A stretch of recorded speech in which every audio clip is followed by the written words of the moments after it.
নিয়ে আমি আজকের ভিডিও শুরু করছি। আজকে আমি বানাচ্ছি ডুমুরের তরকারি চিংড়ি মাছ দিয়ে। তার জন্য কি লাগবে প্রথমে বলে দিই। এই ডুমুরটা আমি কেটে ধুয়ে নুন হলুদ দিয়ে সিদ্ধ করে নিয়েছি। আর এখানে চিংড়ি মাছটা আমি একটু হালকা ভেজে রেখেছি।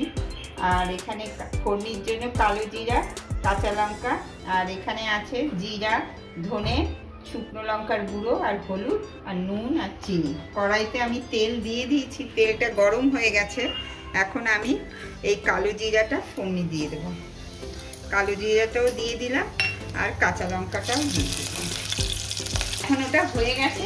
এখন আমি এই ডুমুরটা এর মধ্যে দিয়ে দেবো।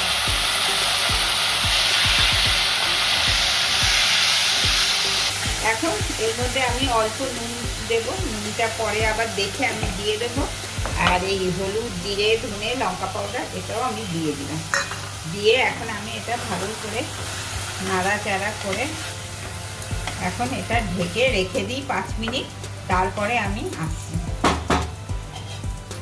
5 মিনিট আমার হয়ে গেছে। এখন ঢাকনাটা খুলে আমি দেখি।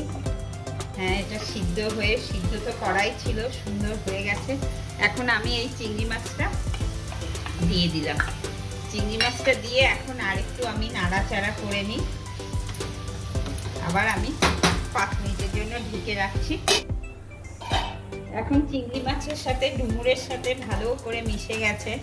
এখন এর মধ্যে আমি মিষ্টিটা দিয়ে দিই, একটু মিষ্টি দিয়ে দিই। এখন এটা দিয়ে ভালো করে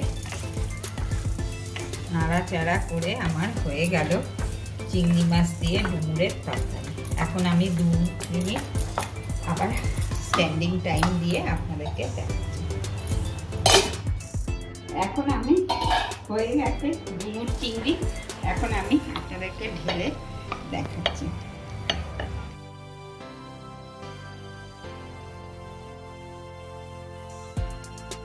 এইভাবে রেডি হয়ে গেল আমার ডুমুর চিংড়ি। আপনারা এইভাবে ঘরে বানিয়ে খাবেন। আর ভিডিওটা ভালো লেগে থাকলে আপনারা লাইক, শেয়ার, কমেন্ট, সাবস্ক্রাইব করবেন। আমার পাশে